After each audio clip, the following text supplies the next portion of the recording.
A warm welcome, ladies and gentlemen. Uh, my name is Wolfgang Feist. I have been teaching building physics at Innsbruck University, and I'm the scientific head of the Passive House Institute. Let me begin with a quote from Carl Sagan, the famous astronomer who made a lot of television in the 80s in the United States. And he is talking about planet Earth. And he says, it's the only home we have. There is no hint that help will come from elsewhere to save us from ourselves. That's the kind of problem we have. And well, I won't talk about the problem now. We have seen about the climate crisis. And I won't also talk about the talk, how we may be able to solve that. I'll show you parts of important contributions to a solution, proven parts of that solution. And this is what energy efficiency and what Passive House is all about. It's the key for a sustainable solution. So in the next slide, I'm just showing how we achieve this improved efficiency, because we all know it, we all have seen it, but it's not so much in the discussion right now, but it's key to a sustainable solution. On the left-hand side of the slide, you see an old, inefficient, incandescent monitor, which had consumed 76 watts, and it was warm on the desk. Uh, on the next picture, you see a more efficient technology, which we use nowadays, which has a LED screen, which is only consuming 20 watts. But that's still a lot of energy. So we can improve even more. And this is what we see on the right-hand side. This is the already available highly efficient technology called electronic ink that will consume less than 1 watt for the same service. So when we had 74% um, uh, reduction in the energy demand from the first to the second step, we will have another 95% reduction from the second to the third step. On the same level, the efficiency increasement is with buildings. If we build to passive house concept, and the Darmstadt passive house prototype, built in 1991, has now 30 years of experience. So this is not something which is just an idea. It has been built. It's a 4 family unit row house, and we have a lot of experience with that building. Let me just show you to give you an expression how it looks from the inside. This is the kitchen. I have also a picture on one of the upper floors. On the left-hand side is our guest room, and on the right-hand side is the study. And you see me sitting here. Well, this is not a live picture. Yeah.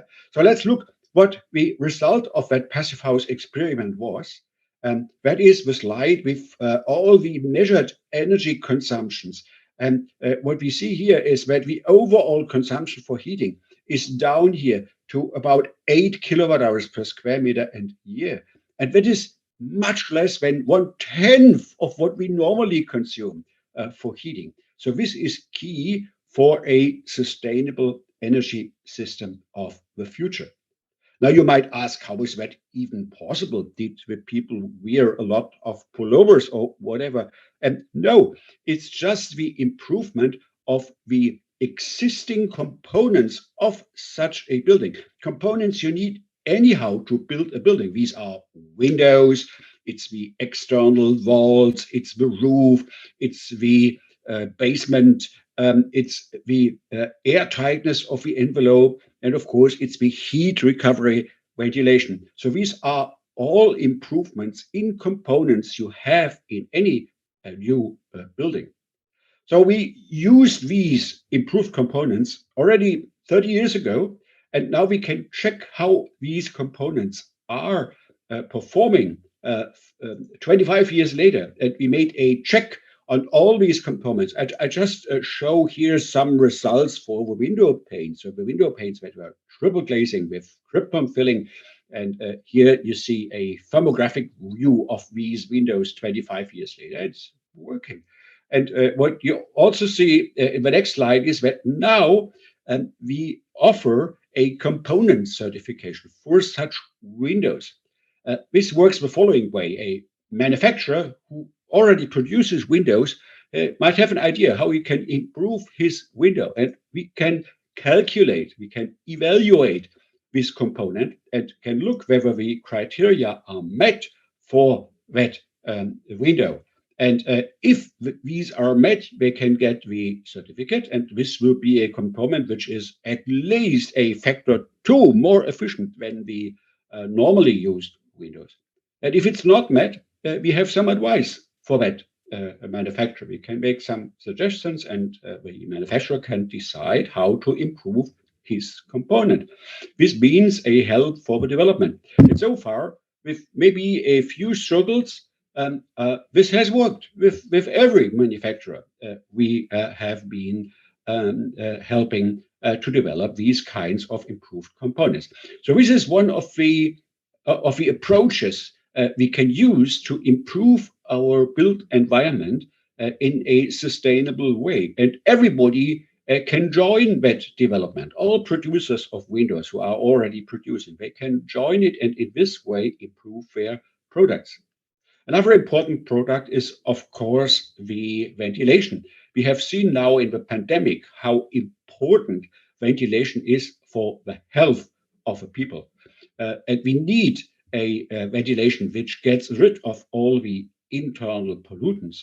And that means that we have to exchange quite a lot of air between the outside and the inside of a building. That would mean a lot of losses, of energy losses, of heat losses. But with heat recovery, the heat recovery nowadays can be more than 80%. So a typical value is 85 to 90%.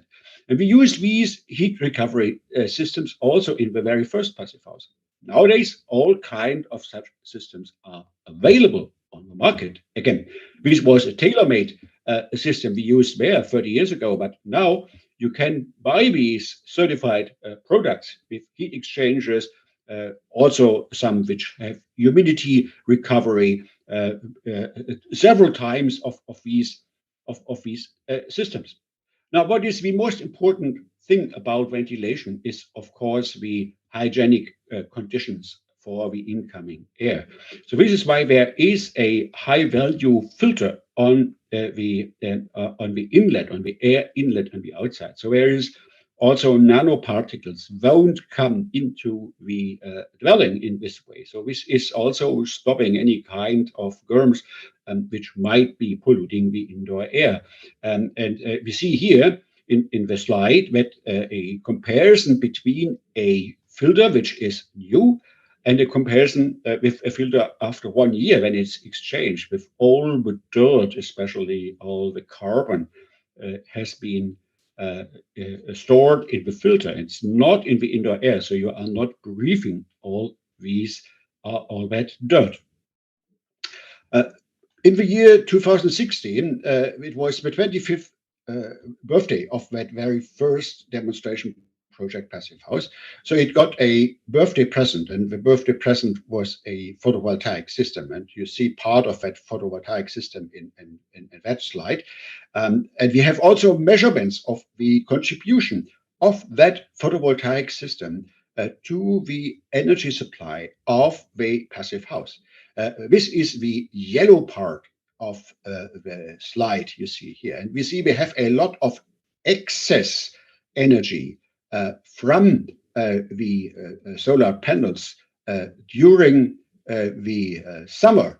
And that's clear. And this other people call that net zero buildings because it's producing a lot of energy during summer, which compensates for the rest of the demand during winter. But you already see that's not completely honest because the building needs some energy also during winter. So where's that energy coming from? Well, it's at the end coming from the electric grid. But the electric grid, of course, has to provide that energy, and that will be a quite expensive part. But Well, in a passive house, it doesn't matter so much because it's only about 500 to 700 kilowatt hours, so no problem at all.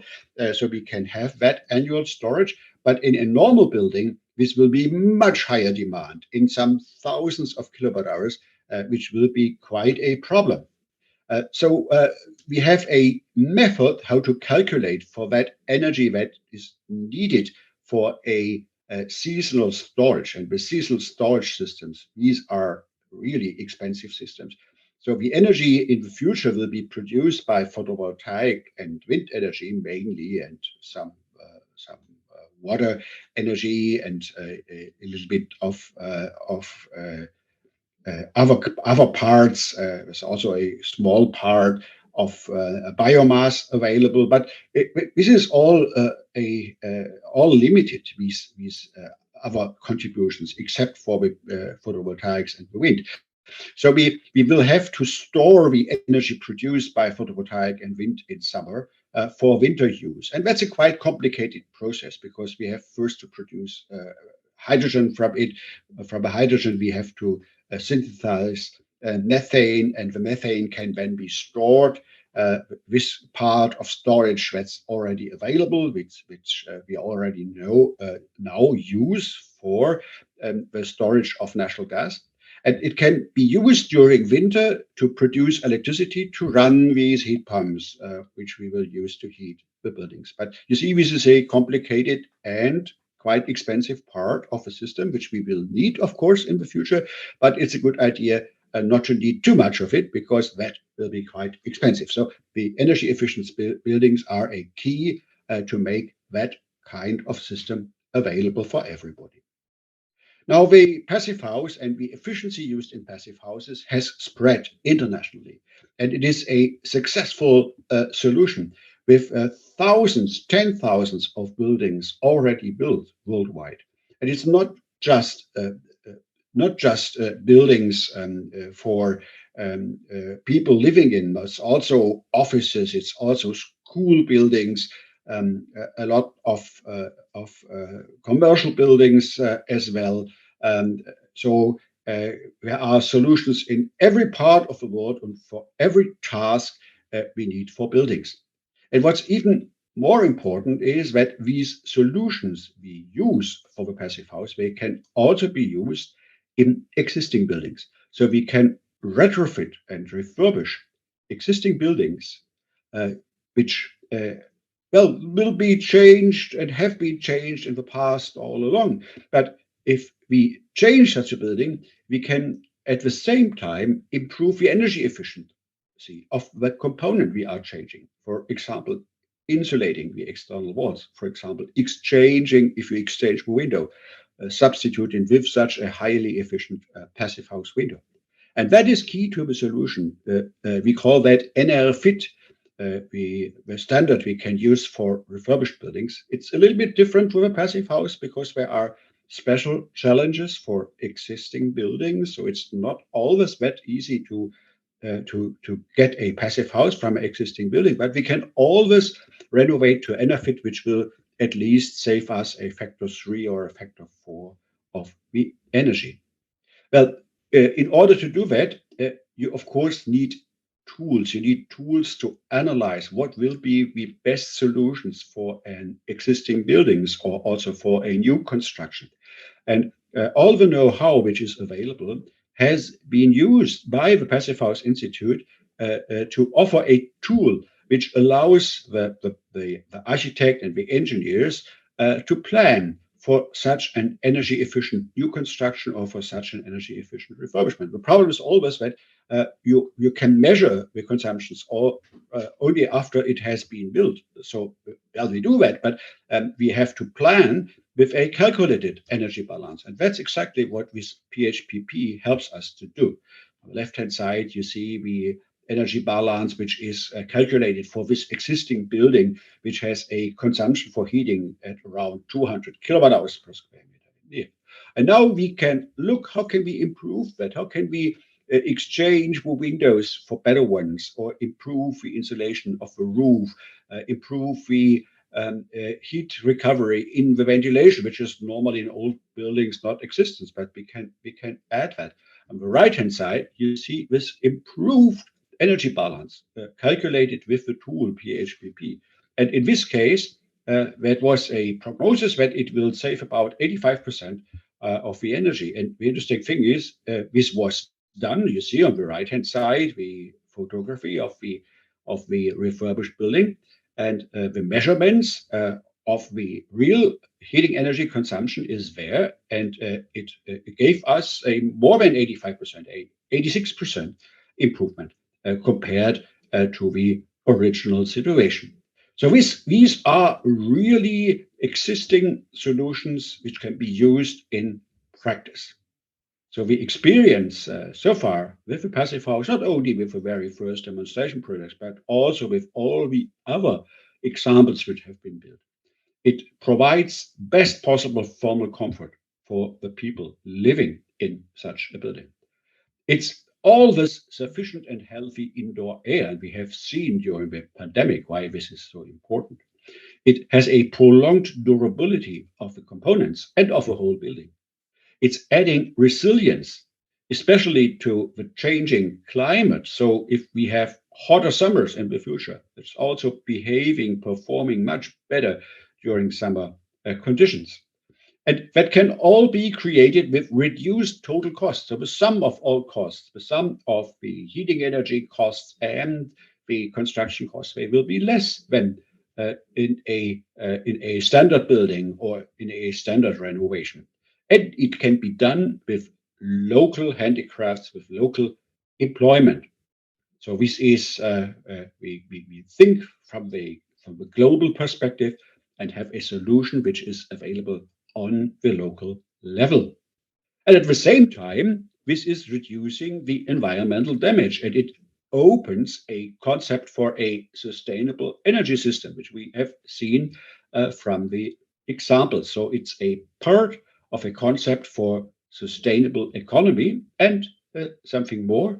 It's also a part for participation and understanding, because it can be done by the people, by the local handicrafts, by ourselves. So this is where I'm coming back to what Carl Sagan has said to us.